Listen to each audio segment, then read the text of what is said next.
तो आज का टॉपिक है भीड़। भीड़ का मतलब होता है कि आप कोई कंपटीशन समझ सकते हैं। जब हम कहीं पर कॉम्पीट कर रहे होते हैं एग्ज़ाम्स में या कुछ भी, तो एक वो वाली भीड़ हो गई। एक हो गया कि आपके आसपास बहुत सारे लोग हैं, वो वाली भीड़ फिज़िकली जो आप लोगों को देख पा रहे हैं। और एक भीड़ जो होती है वो यहाँ पर है, ठीक है। तो जो बाहरी भीड़ है उस पर शायद आप काबू ना पा सकें, जैसे राजीव चौक वाली भीड़ या फिर सरोजनी वाली भीड़, कि उस भीड़ पर आप काबू नहीं पा सकते। लेकिन जो भीड़ आपके अंदर चल रही है, आपके थॉट्स उलझे सुलझे, वो वाली भीड़, उस पर काबू आपको खुद ही पाना है। तो शुरू करते हैं। अब आप कौन से भीड़ से रिलेट कर पाएंगे, मेरी आवाज़ आ रही प्रॉपर, वो आप देखिएगा कि आप फिज़िकल वाली भीड़ से रिलेट कर पा रहे हो या फिर जो मेंटली चल रही है वो वाली।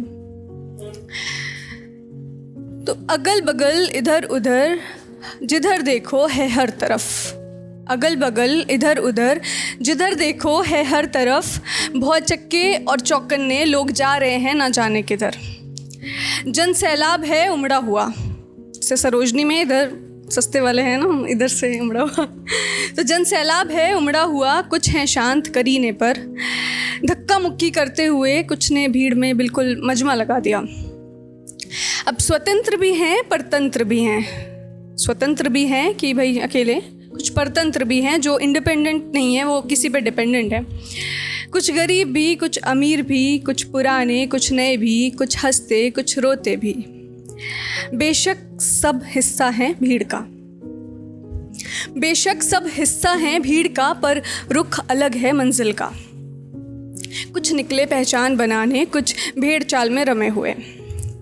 समझ गई सभी को मैं, समझ गई सभी को मैं, गुजर रही जो ज़िंदगी अब, होगा वही जो करेगा रब, नहीं बनना मुझे भीड़ अब।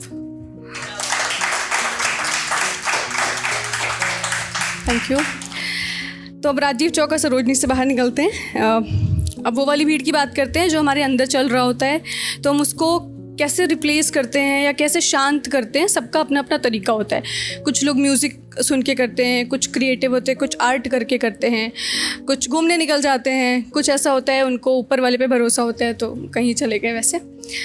तो मैं इस भीड़ के बाद, ये मैंने आज से 6 साल पहले लिखा था, भीड़ राजीव चौक पर बैठकर, है ना। उसके बाद मैं गुरुद्वारे गई थी, तो मैंने फिर उस पर लिखा था कि तेरा दर, कि जहाँ पर बहुत कुछ चल रहा है, आप वहाँ गए, आपने मत्था टेका, बिल्कुल शांत हो गए, है ना। तो मन के शोर और कोलाहल को, मन के शोर और कोलाहल को शांत करने निकला मेरा मन और तन। जा पहुँचा शीश नवाने उसकी चौखट पर, जा पहुँचा शीश नवाने उसकी चौखट पर, जहाँ मुझे ये ज्ञात हुआ वर्ष बीते पर दिन रुक जाए, वर्ष बीते पर दिन रुक जाए, दिन बीते पर क्षण रुक जाए, करने को सत्कार यहाँ हम जो तेरे दर पर आए।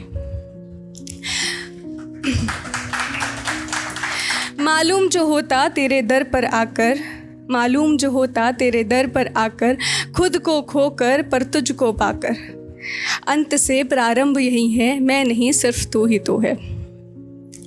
अब वो वाला टाइम ऐसे आता है कि आप बिल्कुल उलझे सुलझे हो, आपको नहीं पता इस चीज़ का सल्यूशन क्या है ना। बहुत कभी किसी चीज़ में उलझ जाते हैं, तो फिर जहाँ आप सुकून ढूंढ रहे होते हैं, आप उनसे ये दरख्वास्त करते हो या फिर आप ये पता लगाते हो कि कैसे चीज़ें सब शांत हो सकती हैं। तो वैसे ही मेरा एक सवाल था ऊपर वाले से कि क्या मुझको तू राह दिखाएगा, ये घायल पंछी फिर उड़ पाएगा, पंख समेटे अरमान संजोए आशीष बटोरे ले जाएगा।